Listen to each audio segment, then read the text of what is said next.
തുറമുഖത്തെ trial റണ്ണിന് ഔദ്യോഗിക തുടക്കം. ഉദ്ഘാടനം നിർവഹിച്ച് മുഖ്യമന്ത്രി. നാൾവഴി പ്രസംഗത്തിൽ ഉമ്മൻചാണ്ടിയെ പരാമർശിക്കാതെ മുഖ്യമന്ത്രി. ഉമ്മൻചാണ്ടിയുടെ ആത്മസമർപ്പണം ഓർക്കാതെ വിഴിഞ്ഞത്തെ ചരിത്ര നിമിഷം പൂർത്തിയാകില്ലെന്ന് സ്പീക്കർ എൻ ഷംസീർ. പദ്ധതി UDFന്റെ കുഞ്ഞെന്ന് VD സതീശൻ. PSC അംഗത്വം വാഗ്ദാനം ചെയ്തുള്ള തട്ടിപ്പിൽ BJP നേതാവും പങ്കാളിയെന്ന് സൂചന. ആരോപണ വിധേയനായ പ്രമോദ് കോട്ടൂളിക്കായി പണം കൈപ്പറ്റിയത് ഈ നേതാവെന്ന് വിവരം. പരാതി നൽകിയ യൂത്ത് കോൺഗ്രസ് നേതാവിന്റെ മൊഴി രേഖപ്പെടുത്തി.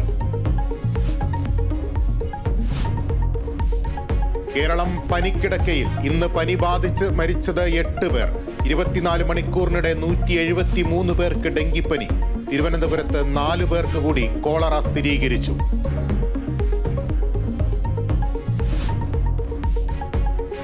സംസ്ഥാനത്ത് മഴ കനക്കുമെന്ന് മുന്നറിയിപ്പ്. പത്തനംതിട്ട, കോട്ടയം, കണ്ണൂർ ജില്ലകളിൽ ഓറഞ്ച് അലർട്ട്. അടുത്ത ദിവസങ്ങളിൽ വടക്കൻ ജില്ലകളിൽ തീവ്ര മഴയ്ക്ക് സാധ്യത. കേരള, കർണാടക, ലക്ഷദ്വീപ് തീരങ്ങളിൽ മത്സ്യബന്ധനത്തിന് നിരോധനം.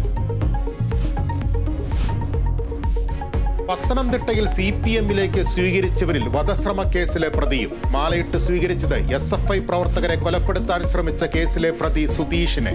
പോലീസ് രേഖകൾ പ്രകാരം സുധീഷ് ഒളിവിൽ. വിശദീകരണവുമായി ജില്ലാ നേതൃത്വം. പാർട്ടിയിലേക്ക് എത്തിയവരുടെ പേരിലുള്ളത് രാഷ്ട്രീയമായ കേസുകളെന്ന് ജില്ലാ സെക്രട്ടറി KP ഉദയഭാൻ. പന്തീരാങ്കാവ് സ്ത്രീധന പീഡന കേസിൽ കുറ്റപത്രം സമർപ്പിച്ചു. കേസിൽ 1-ാം പ്രതി രാഹുൽ അടക്കം 5 പ്രതികൾ. വധശ്രമം, ഗാർഹിക പീഡനം ഉൾപ്പെടെയുള്ള കുറ്റങ്ങൾ ചുമത്തി.